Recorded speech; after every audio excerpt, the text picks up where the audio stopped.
The alarm bells rang across Earth's deep space monitoring station. Lieutenant Maria Santos jumped from her chair and stared at the screen. A massive signal was coming from the edge of the solar system. It was not like anything they had seen before. "Sir, we have something big out there," Maria called to her commander. Captain Jake Morrison rushed over to look at the data. The object was huge, bigger than any ship humans had ever built. It was moving slowly toward Earth, sending out a distress signal. "What kind of ship is that?" Morrison asked. His team worked quickly to analyze the signal. The computer showed them something impossible. The ship was not human, but it was not empty either. There were life forms inside, thousands of them. Dr. Sarah Chen arrived at the station within hours. She was Earth's top expert on possible alien contact. When she saw the data, her eyes went wide. "This is it," she whispered. "First contact with alien life." The ship was still 3 days away from Earth when they decoded part of the distress signal. The message was simple but heartbreaking. "We are dying. Please help us. We have nowhere else to go." Earth's governments went into emergency meetings. Presidents and prime ministers talked for hours. Some wanted to help the aliens. Others were afraid. What if this was a trick? What if the aliens were dangerous? Then something else happened. Another signal came from deep space, but this one was different. It was strong and clear, coming from multiple directions at once. Earth's computers had trouble keeping up with all the information. "People of Earth," the new signal said in perfect English. "We are the Galactic Confederation. We represent over 200 species across the galaxy. We come in peace to welcome you to galactic civilization." The message continued. "The ship approaching your world carries criminals and genetic defects. These beings were removed from the galaxy for the safety of all civilized species. Do not help them. Turn them over to us and we will offer you membership in our great confederation. You will receive advanced technology and protection. Refuse and you will be considered enemies of galactic order." Captain Morrison felt his stomach drop. The aliens asking for help were criminals? But their message seemed so desperate, so real. Dr. Chen shook her head. "Something doesn't feel right about this," she said. "Why would criminals send a distress signal? Why not just attack us?" Over the next day, both signals continued. The big ship kept asking for help in dozens of languages. The Confederation kept demanding that Earth turn over the refugees and join their alliance. Earth's leaders were split. Many wanted to take the Confederation's offer. Advanced technology could solve Earth's problems with energy, disease, and poverty.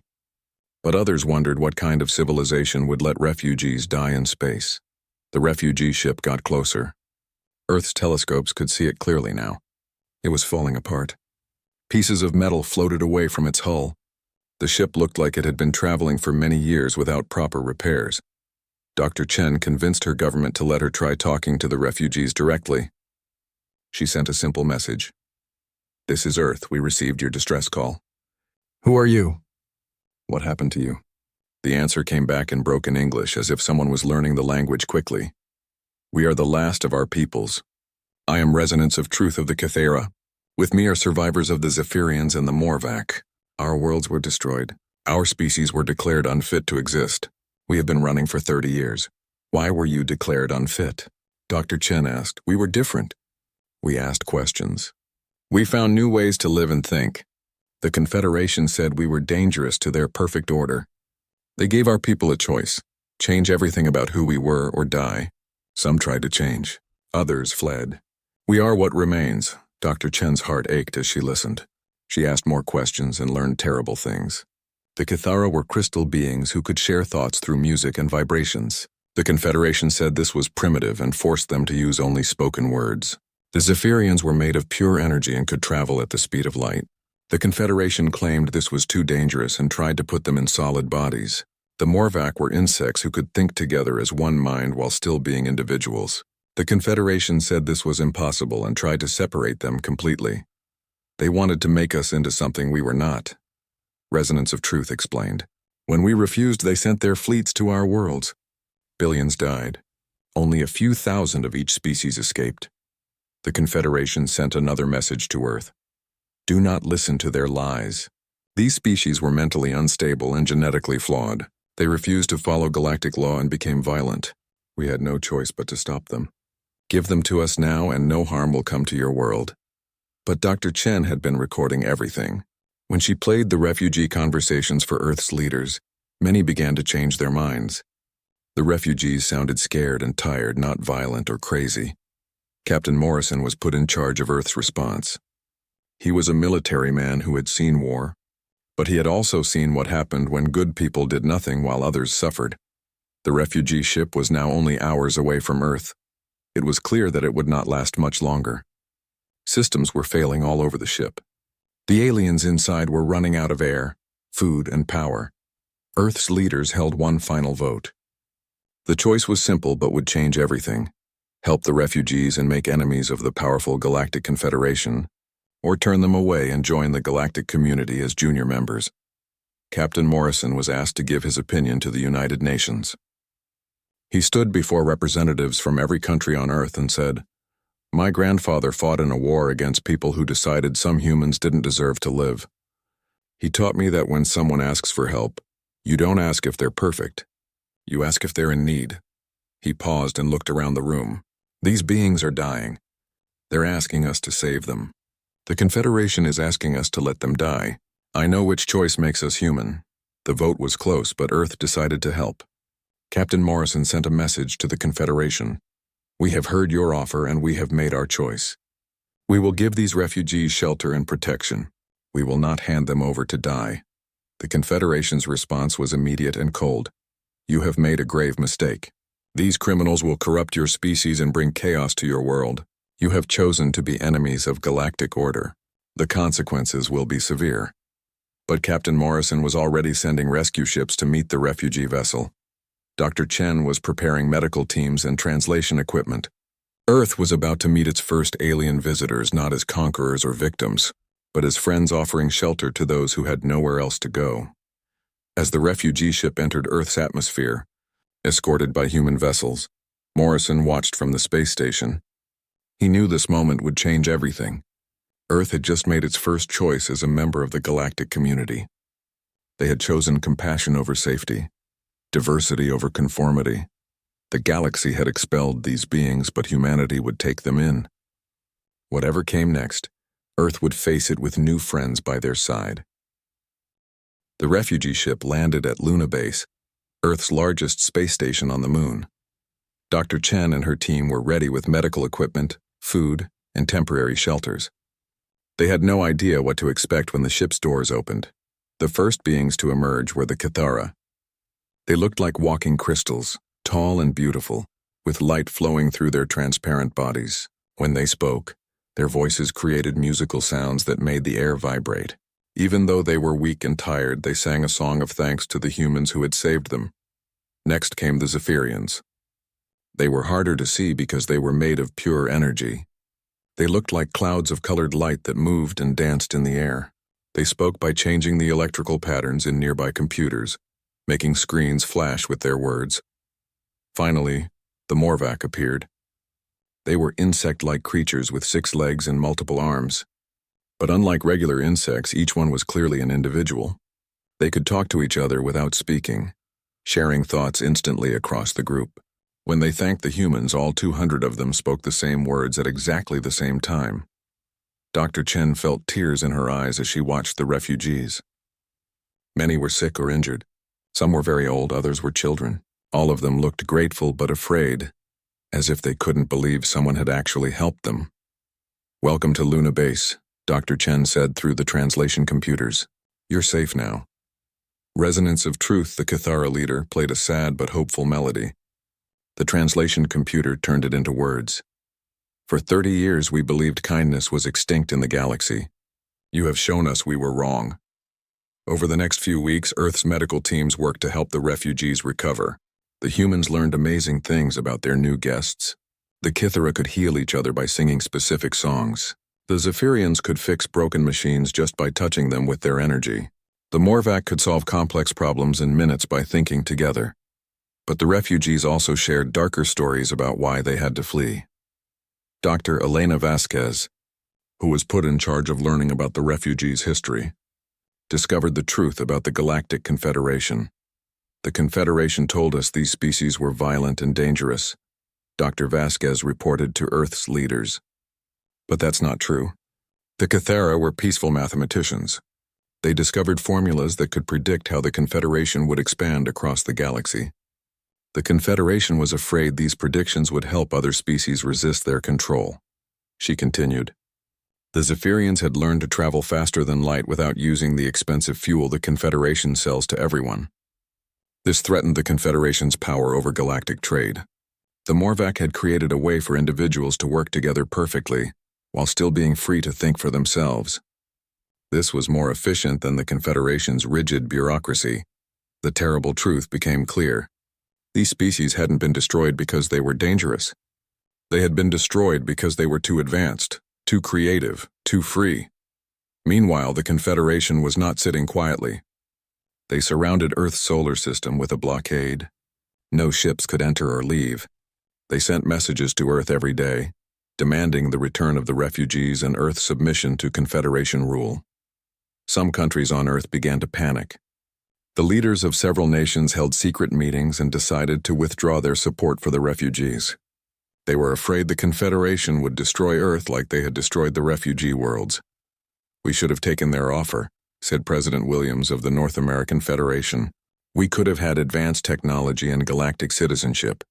Instead, we're trapped in our own solar system with 3 species of fugitives." But other leaders disagreed. Prime Minister Okafor of the African Union stood up in the emergency United Nations meeting. "These beings came to us for help. They told us the truth about what the Confederation really is. How can we abandon them now?" The refugees watched the human debates with growing worry. They had seen this before on other worlds. First, governments would offer help. Then, when the Confederation applied pressure, those same governments would change their minds. But something different happened on Earth. Regular people began to support the refugees more strongly than their governments did. Videos of Cathara children singing beautiful songs spread across social media. Stories of Zephyrian healers helping sick humans became famous. Pictures of Morvac engineers fixing Earth's old satellites made people excited about what cooperation could achieve. Dr. Chen organized cultural exchange programs. Human children learned to appreciate Cathara music. Human engineers worked with Zephyrian energy specialists to create new clean power sources. Human scientists collaborated with Morvac thinkers to solve problems that had puzzled Earth for decades. The results were incredible.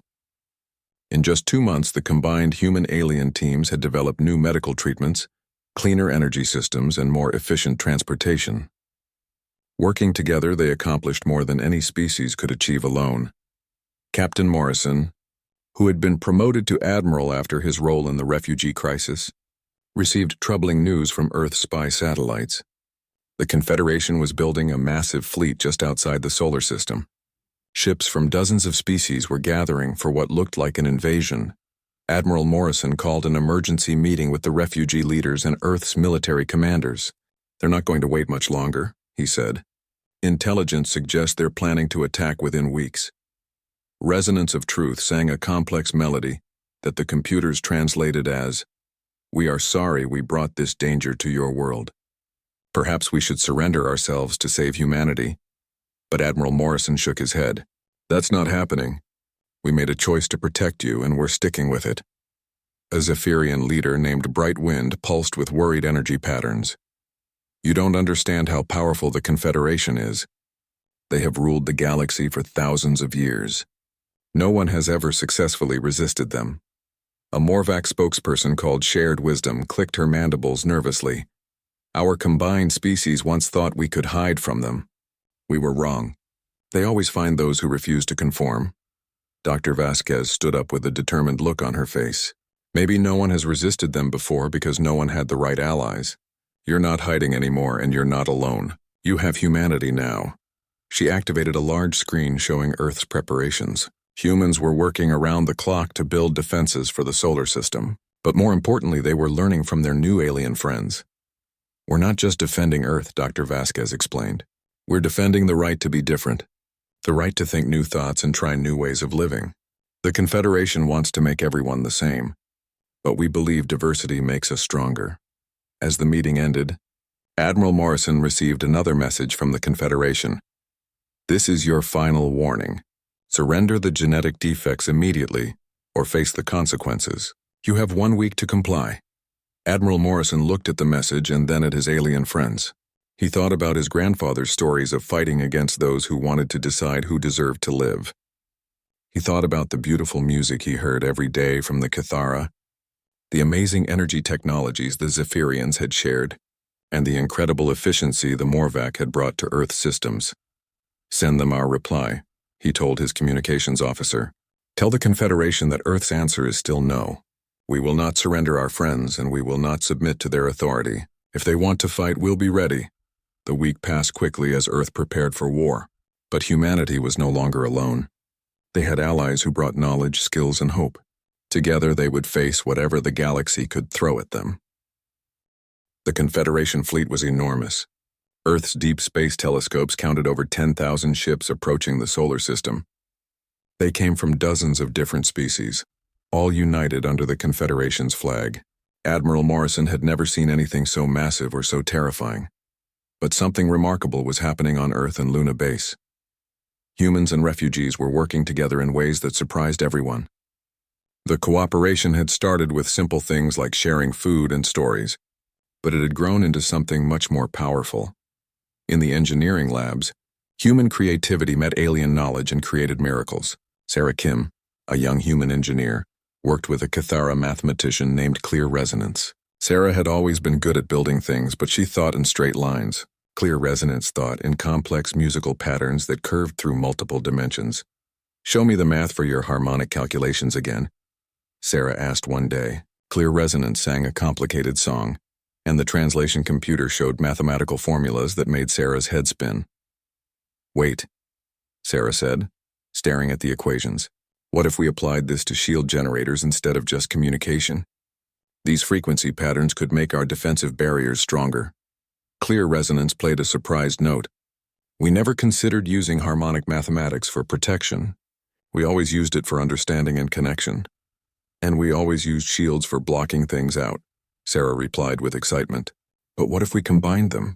What if we made shields that could adapt and learn, like your songs do?" Within days, they had created something new. Adaptive harmonic shields that could adjust their frequency to stop different types of weapons. The shields got stronger the more they were attacked, learning from each assault. In another lab, Commander Zhang Wei worked with a group of Zephyrians led by Brightwind. Zhang was Earth's best pilot, but he was frustrated by the limitations of human spacecraft. They were fast and tough, but they couldn't match the incredible speed and agility that Zephyrian energy beings could achieve. "I wish I could fly like you do," Zhang said, watching Brightwind zoom around the room as a cloud of golden light. "And I wish I could affect the physical world like your ships can," Brightwind replied through the electrical systems. "I can move at light speed, but I cannot carry weapons or shields." Dr. Chen, who was observing their work, had an idea.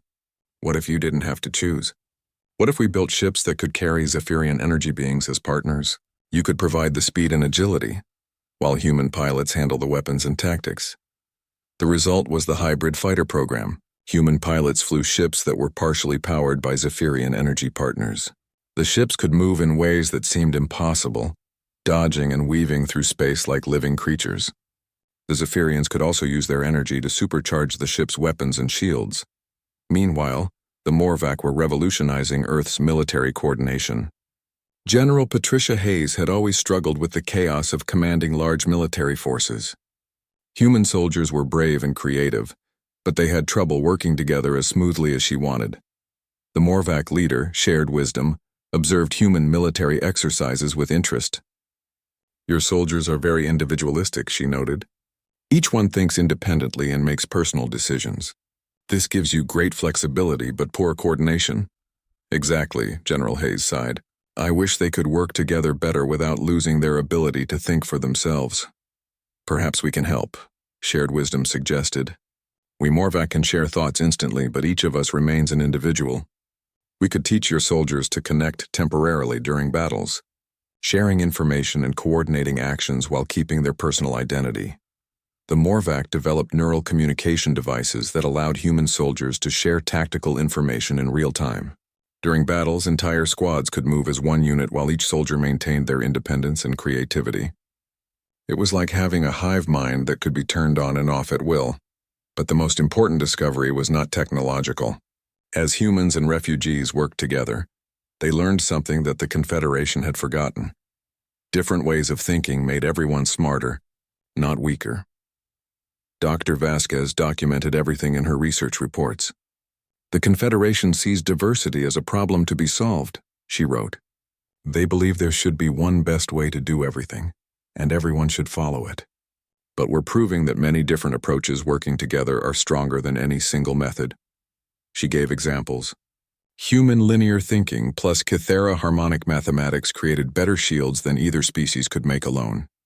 Human tactical flexibility plus Zephyrian speed created superior fighters. Human independence plus Morvac coordination created more effective military units. As word of these innovations spread, something unexpected happened. Secret messages began arriving from across the galaxy. Other species that were oppressed by the Confederation started reaching out to Earth.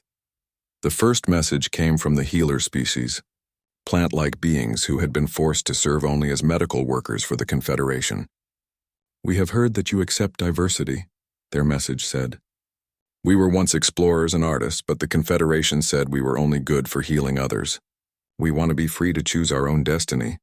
More messages followed. The builders, who were forced to construct only what the Confederation designed. The dreamers, who were prohibited from sharing their visions of possible futures. The wanderers, who were confined to specific star systems and forbidden to explore. Admiral Morrison realized they weren't just fighting for the 3 refugee species anymore. They were fighting for every being in the galaxy who wanted the freedom to be themselves. But the Confederation fleet was almost ready to attack. Admiral Morrison called a meeting of all Earth's military leaders and their refugee partners. We're outnumbered 1,000 to 1, he said bluntly. The Confederation has more ships, more advanced weapons, and thousands of years of military experience. By every logical measure, we should lose this fight easily. The room was quiet as everyone considered the grim statistics. Then Resonance of Truth sang a clear, hopeful note. Logic and statistics are valuable, but they are not everything. The Confederation has one great weakness. They have forgotten how to adapt. They use the same tactics, the same strategies, the same thinking they have used for millennia. Bright Wind pulsed with agreement. They conquered the galaxy by being stronger than everyone else. But they have never faced enemies who could become stronger by working together. Shared Wisdom clicked her mandibles thoughtfully. The Confederation believes they know everything about warfare because they have won every war. But they have never fought against the kind of cooperation we have built here. Admiral Morrison felt a spark of hope. So we use their confidence against them. They expect us to fight like every other species they've conquered. Alone, afraid, and using predictable tactics. Instead, Dr. Chen added, we fight like no one has ever fought before. We use our diversity as a weapon they can't understand or counter. Commander Zhang Wei stood up with excitement. They're bringing ships designed to fight conventional enemies. But our hybrid fighters move in ways they've never seen. Our adaptive shields learn from their weapons. Our coordinated forces work together in patterns they can't predict. The plan began to take shape. Earth wouldn't try to match the Confederation's strength directly.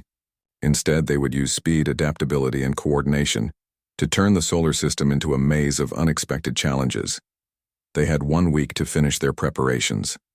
Humans and refugees worked together day and night, building defenses, training hybrid crews, and preparing for the most important battle in galactic history. As the Confederation fleet entered the outer solar system, Admiral Morrison sent one final message to Earth. Today we fight not just for our world, but for the right of every being in the galaxy to be different, to be creative, to be free. We fight for a future where diversity is celebrated, not destroyed. The battle for Earth was about to begin, and with it, the galaxy would discover what happened when cooperation faced domination, when creativity met rigid control, when the expelled and the outcasts stood together against those who had cast them out. The Confederation fleet emerged from faster-than-light travel at the edge of Earth's solar system, like a wall of metal and death. Admiral Kyrex of the Valdorian Empire commanded the invasion force from his massive flagship, the Eternal Order. He had conquered 47 star systems and never lost a battle. Begin standard siege formation, Kyrex ordered his fleet commanders. These primitive humans will surrender once they see our overwhelming force. But as the Confederation ships moved toward Earth, they encountered something unexpected. The outer solar system was full of obstacles that hadn't been there before. Asteroids had been moved into complex patterns. Some were armed with weapons. Others were covered in the strange adaptive shields that seemed to shift and pulse with musical rhythms. What are these amateur defenses? Kyrex laughed. Do they think Space Rocks will stop the might of the Confederation? His first wave of ships attacked the asteroid belt. The weapons fired perfectly, hitting their targets with precision. But instead of destroying the asteroid, something strange happened. The harmonic shields absorbed the energy and used it to make themselves stronger. Then the asteroids fired back with weapons that seemed to learn from each attack. Getting more accurate with every shot, sir, reported Captain Vex, his tactical officer. The asteroids are adapting to our weapons. Our standard bombardment is becoming less effective with each volley. Kyrex frowned but wasn't worried. Send in the fighter squadrons. Small, fast ships will overwhelm their primitive defenses. Thousands of Confederation fighters swarmed toward Earth. They moved in perfect formation, following tactics that had worked for centuries. But as they approached Mars, they met Earth's hybrid fighters for the first time. Commander Jiang Wei led the first squadron of human Zephyrian hybrid ships. His partner Brightwind flowed through the ship's energy systems like liquid light. Together, they could do things that no conventional fighter could match. Ready, Brightwind? Jiang asked as the enemy fighters approached. Let us show them what cooperation can achieve, Brightwind replied, his energy form pulsing with excitement. The Earth fighters moved like nothing the Confederation had ever seen. They twisted through space in impossible spirals, disappeared in flashes of light, and reappeared behind enemy lines. When Confederation pilots tried to target them, the Earth fighters seemed to predict the attacks and dance away at the last second. The battle was like watching lightning fight thunder. The Confederation fighters were powerful and numerous, but they moved in straight lines and predictable patterns. The Earth fighters moved like living creatures, each one unique but perfectly coordinated with the others. Jiang Wei's squadron destroyed 3 times their number of enemy fighters before retreating toward Jupiter. The Confederation pilots were confused and angry. These humans fought like no enemy they had ever faced. Admiral Kyrex watched the tactical displays with growing frustration. His forces were winning, but not as easily as they should. What are these humans doing? Their tactics make no sense. Sir, Captain Vex reported, our intelligence was incomplete. The humans appear to have formed some kind of alliance with the genetic defects. They're using hybrid technologies we don't understand. Impossible, Kyrex snapped. No species can successfully integrate alien technologies. The genetic defects were eliminated precisely because such cooperation always fails. But the evidence was right in front of him. The human defenses were not just alien or human. They were something new, something that combined the best of both in ways the Confederation had never imagined. As his fleet moved deeper into the solar system, the resistance grew stronger. Jupiter's moons had been turned into fortresses that combined human engineering with Kythera mathematics and Zephyrian energy manipulation. The weapons platforms could calculate the exact frequency needed to penetrate any shield, then power their shots with pure energy that cut through armor like paper. The Morvac coordination systems allowed the scattered human forces to work together like a single organism. When Confederation ships attacked one position, defenders from across the solar system would coordinate their response instantly.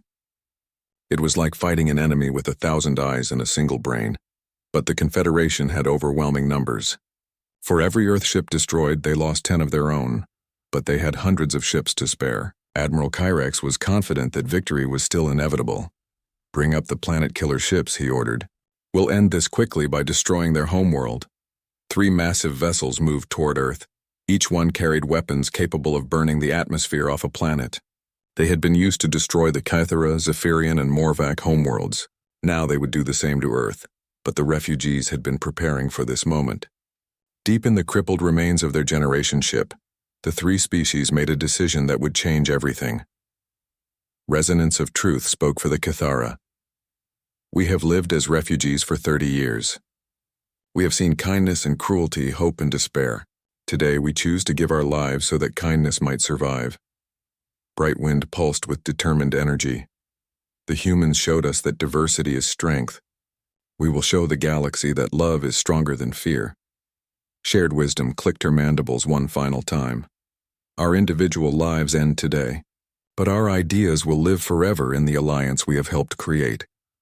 The 3 species worked together to turn their dying generation ship into a weapon unlike anything the galaxy had ever seen. Kythera mathematics calculated the exact point of maximum damage. Zephyrian energy provided the power. Morvac coordination ensured perfect timing.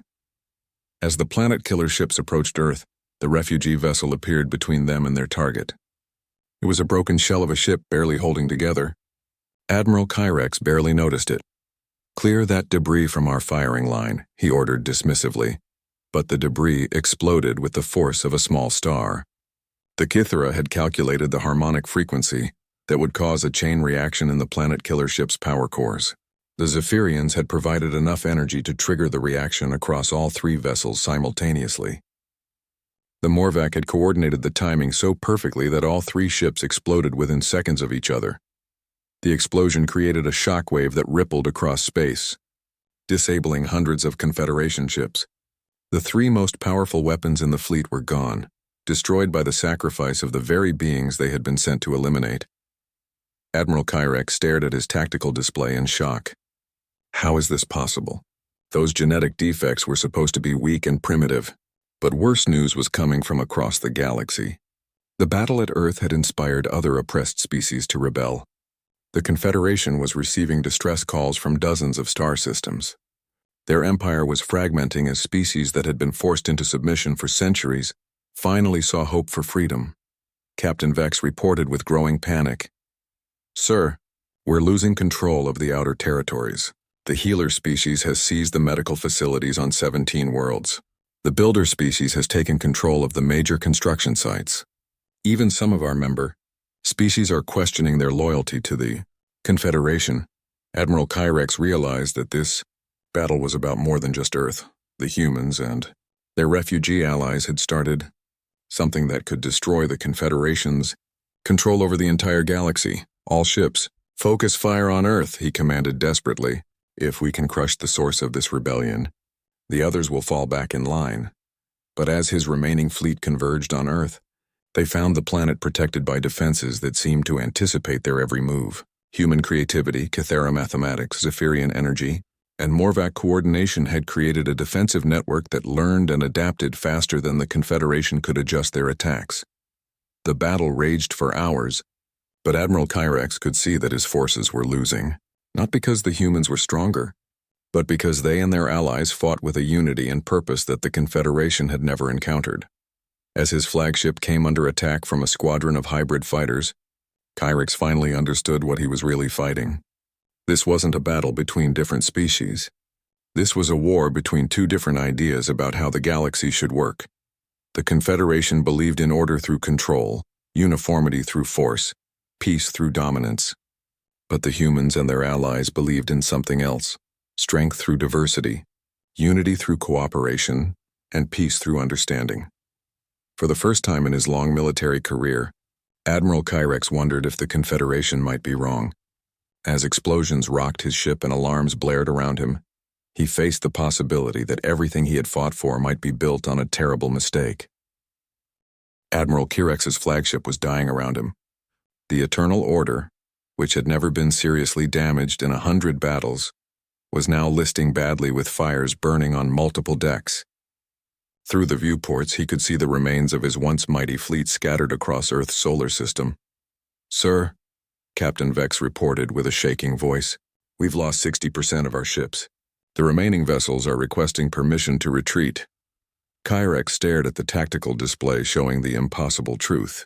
A primitive species that had only just learned about galactic civilization had defeated the most powerful military force in the galaxy. But it wasn't just the humans. They had done it with the help of the very beings the Confederation had tried to destroy. "How many ships do we have left?"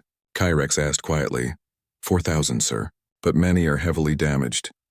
Kyrex closed his eyes and thought about the past 3 days of battle. Everything the Confederation believed about military strategy had been proven wrong. The humans and their allies didn't fight like any enemy he had ever faced. They learned from every attack, adapted to every tactic, and grew stronger through cooperation rather than weaker through diversity. A communication signal came from Earth. Admiral Morrison's face appeared on the main screen, looking tired but determined. "Admiral Kyrex," Morrison said calmly, "I'm offering you a chance to surrender. Your forces are defeated, but this doesn't have to end with more death. You think you have won? Kyrex replied, though his voice lacked conviction. The Confederation has ruled this galaxy for 3,000 years. We have resources you cannot imagine. Morrison nodded sadly. Yes, you have resources. But look around you, Admiral. Look at what's happening across your empire right now. Kyrex activated his fleet's communication array and saw reports flooding in from across the galaxy. Dozens of species were rebelling against Confederation control. The healers had taken over medical facilities and were refusing to treat only Confederation personnel. The builders had seized construction projects and were building what they wanted instead of what they were ordered to build. Even some core Confederation species were questioning their government's policies. This is what you've started, Morrison continued. You came here to destroy diversity, but instead you've shown the galaxy that diversity can defeat uniformity. Every oppressed species out there now knows that the Confederation can be beaten. Dr. Chen appeared beside Morrison on the screen. Admiral, we've been studying your empire's history. We know that many of your member species joined willingly because they believed the Confederation offered peace and prosperity. But somewhere along the way, the Confederation forgot that true strength comes from willing cooperation, not forced compliance. Kyrex felt something he had never experienced before, doubt about everything he had been taught. The Confederation had always told him that different species were naturally enemies, that only strict control could prevent galactic war. But he had just watched humans, Kythera, Zephyrians, and Morvac work together more effectively than any Confederation alliance he had ever seen. What do you want? Kyrex asked finally. We want to end this war without destroying the Confederation, Morrison replied. We want to build something better, a galactic community where every species has an equal voice, where diversity is celebrated instead of feared, where cooperation is chosen instead of forced. Dr. Vasquez joined the conversation. We call it the Galactic Alliance. It's based on principles that are simple but revolutionary. Equality, freedom, and the right of every being to exist as they choose to be. And what place would the Confederation have in this alliance? Kyrex asked skeptically. The same place as everyone else, Morrison answered. Your species would be welcome as equal partners if you agree to respect the rights of others. We're not trying to conquer your empire, Admiral. We're trying to transform it into something better. Over the next several hours, representatives from across the galaxy joined the conversation. The healer species spoke about their desire to explore and create art, not just tend to the sick. The builder species talked about their dreams of constructing beautiful cities instead of just military fortifications. Even some traditional Confederation species admitted they were tired of the rigid control and constant fear. But the most powerful moment came when the survivors of the 3 refugee species spoke. Despite losing so many of their people in the battle, they didn't call for revenge against the Confederation. A young Kythera named Hopesong spoke first. We have learned that hatred only creates more hatred. We want our children to grow up in a galaxy where being different is something to celebrate, not something to hide. A Zephyrian elder called Ancient Light pulsed with gentle energy. We have seen what happens when fear controls the galaxy. We choose to build a future based on understanding and cooperation. A Morvac representative named Unity and Diversity clicked her mandibles thoughtfully. Our species thinks together but values individual choice. This is what the galaxy needs: unity that preserves diversity, cooperation that respects independence. Admiral Kyrex listened to all of this and realized that something fundamental had changed in his understanding of the universe. For 3,000 years, the Confederation had maintained peace through fear and control. But these beings were proposing peace through understanding and cooperation. You really believe this can work? He asked. You think hundreds of different species can live together as equals? Morrison smiled. Admiral, 3 months ago, humans had never met another intelligent species. Today, we're fighting alongside crystal beings who sing mathematics, energy creatures who dance through starlight, and insect people who think as one mind while remaining individuals. If we can learn to work together this quickly, imagine what the galaxy could accomplish given time. The decision wasn't easy for Kyrex. He knew that many in the Confederation would see surrender as betrayal. But he also knew that the old ways had led to nothing but endless war and oppression. I will order my remaining ships to stand down, he said finally, but I cannot speak for the entire Confederation government. That's a start, Morrison replied. Change never happens all at once. It begins with individuals who choose to try something different. Over the following months, the transformation of the galaxy began slowly but steadily. The Galactic Alliance was officially founded with Earth as its first capital, not because humans had conquered the galaxy, but because they had shown that peaceful cooperation was possible. The Alliance's first act was to establish the Diversity Protection Protocols. Any species that wanted to join the Alliance could do so, but they had to agree to respect the rights of other species to live and think differently. The Alliance would protect minority species from persecution and help oppressed peoples find freedom. Many Confederation worlds chose to join the Alliance immediately. Others took longer, needing time to adjust to the idea of equality after millennia of hierarchical rule. Some Confederation hardliners rejected the Alliance entirely and retreated to isolated star systems, but they were a small minority. The 3 refugee species became symbols of the Alliance's core values. The Kythera established schools where beings from different species could learn to appreciate each other's unique ways of thinking. The Zephyrians created a galaxy-wide communication network that allowed instant contact between distant worlds. The Morvac developed new forms of democratic government that combined individual freedom with collective wisdom. Admiral Morrison, now Director General of the Galactic Alliance, stood in the observation deck of New Hope Station, the Alliance's headquarters orbiting Earth. Through the transparent walls, he could see ships from hundreds of different species docking at the station's ports. In the central plaza, children from dozens of worlds played together. Kythera crystal singers, Zephyrian light dancers, Morvac younglings, human toddlers, and many others. Dr. Chen joined him at the observation window. "Do you ever wonder what would have happened if we had made the other choice?" she asked. "If we had turned away the refugees and joined the Confederation?" Morrison shook his head. "We would have gotten advanced technology and temporary safety, but we would have lost something much more valuable, our humanity. And the galaxy would have stayed the same, uniform, controlled, and afraid of differences." "And now?" Chen asked. Morrison smiled as he watched a group of young beings from different species working together to solve a puzzle that none of them could complete alone. "Now the galaxy is becoming what it was always meant to be, a place where every form of life can flourish, where differences are treasures instead of threats, where cooperation creates wonders that no single species could achieve." A new distress signal had arrived that morning from the galaxy's edge, another species facing extinction. At the hands of remaining Confederation hardliners, Morrison had already ordered Alliance ships to respond. The cycle of rescue and inclusion would continue, because that's what the Alliance did. They didn't turn away those in need.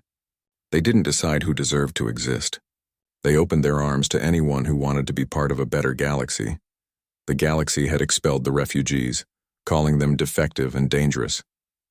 But humanity had taken them in and discovered that they were teachers, friends, and partners in building a future worth living.